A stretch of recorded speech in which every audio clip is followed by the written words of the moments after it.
Hey folks, Iggy here with Project Nerd, and I'm at the Front Range Film Festival in Longmont, Colorado. I'm sitting down with Sam Reetz, who made the film Not One, or her production company. I'm sure a lot of people actually made it, but we're going to find out more about that here in just a second. How are you doing today? Hey, I'm great. Thanks for having me here. Awesome. Well, thanks for being here.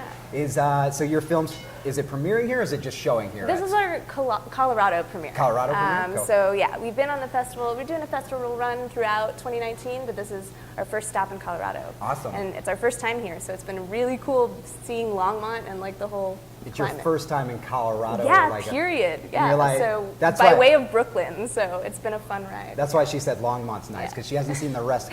Nothing against Longmont, it is great, but there's a lot of other cool stuff here too. The mountains are pretty amazing. Yeah, I moved out here, I'm like, I can never be mad if I just look west every day, right? So, awesome. Well, why don't you tell us about Not One? Well, Not One is a short film about homeless millennials living in New York.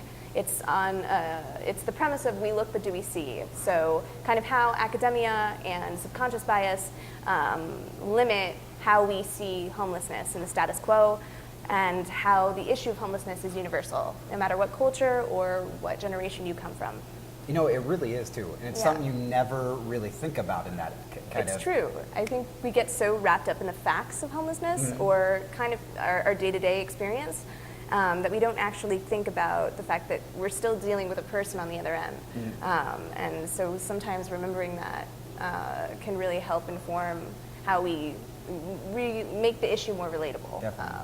So you said it's a narrative short. Yeah. And it's following two people, one homeless, one not. Yes. And the idea, you mentioned, obviously not giving up too much, but you mentioned off camera, it's like having a conversation with somebody in the park and getting to know more. So is that kind of what the movie's based on, or were you just using that as an example? Yeah, I mean, it's based on 3 months of interviews that we did throughout different parks in New York, and kind of taking a narrative approach to our real-world conversations with young people who were struggling with homelessness, whether by choice or because of more substantial issues like drug addiction and basically just displacement on the home front. So it was really interesting and really insightful to talk to people and kind of get a deeper look at what homelessness as a young adult looks like. Yeah. Well, you mentioned specifically millennial too, which I think a lot of people, I didn't say a lot of people, there's always this stigma with millennial, but they don't realize we're a generation that struggles with these things more because, I mean, it's facts. It's not even rumors that the costs of living has gone so high while the wages and everything else hasn't. So it's, I think, an even bigger issue here, and you mentioned you're focusing on that, so tell us a little bit more about like specific people maybe you've encountered and what is really, you said choice, displacement, things like that. So what are you really seeing? I don't want to say trend, but what are you really seeing that's impacting the most for our generation, the millennial generation, to be in this place? To be honest, I think that the way millennials are perceived in the status quo, much like you're saying, is through what industry are we destroying next, right? But if we rephrase that conversation to focus on how we're more alike than we are different, and the different ways that kind of, the different iterations that takes, it can be really interesting. And that's a huge piece of what we do at Millennial Ethics. We try to take digital stories and reframe the narratives around social issues in a way that makes these conversations more relatable and kind of more palatable to a larger audience.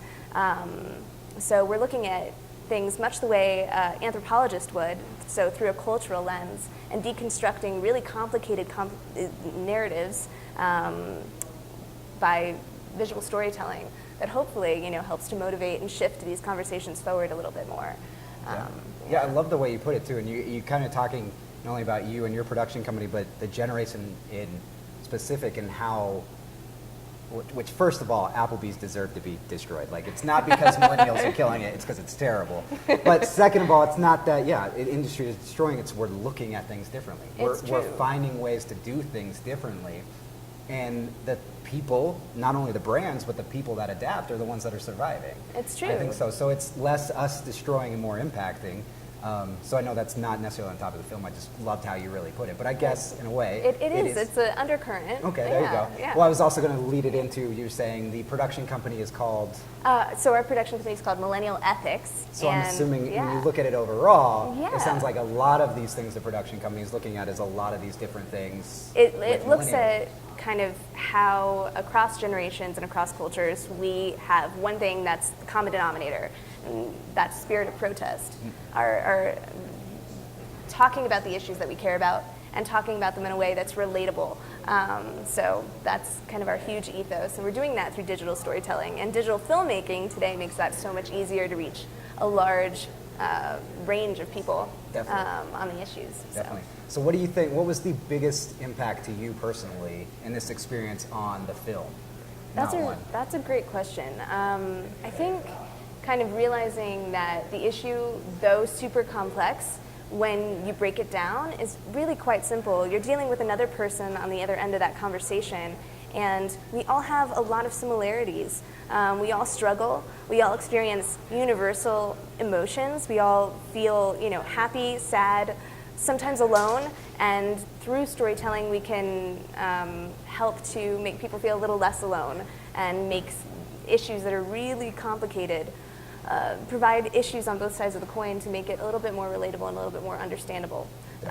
So that's what I'm hoping to do with this type of storytelling. Yeah, we're using the word millennial a lot. We're using the word homeless and stuff. But it sounds like what everyth's boiling down to is it's people. It's people, human people, stories people. Informing system stories. Right. Hopefully, yeah. Awesome. What else is there anything else you're working on right now, or anything else that's out there too that people should be checking out? I mean, we're on social media at Millennial Ethics, so find us on there.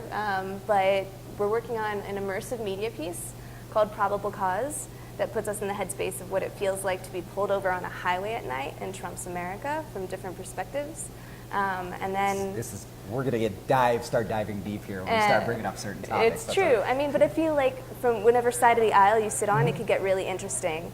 And so we're really, conversation starting from different perspectives. Well, it's great. And we were talking about it before we started recording, especially with one podcast we're trying to do now too. It's starting those conversations is a big deal, and it sounds like not only just this film specifically, but the production company in general is really trying to do that and engage the audience. So you mentioned this is the premiere of Colorado. Where are you headed to next?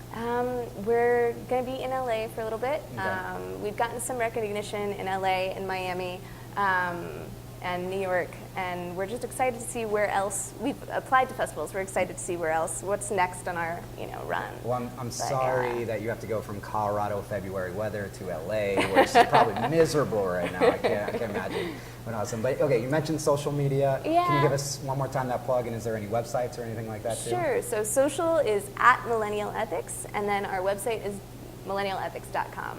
Awesome. So, well, thank you so much, Sam. I appreciate it. But we are signing out here from the Front Range Film Festival. Make sure you check out Not One and everything else they are working on. We'll give you all the links, of course, in the interview. Meantime, right down here, there's all those fun subscribe buttons, maybe some of our social media, all that fun stuff. Whatever we have down there, click on that as well so you can follow us and catch all the awesome stuff coming from the Front Range Film Festival. For now, Iggy signing out. Catch you next time. Peace.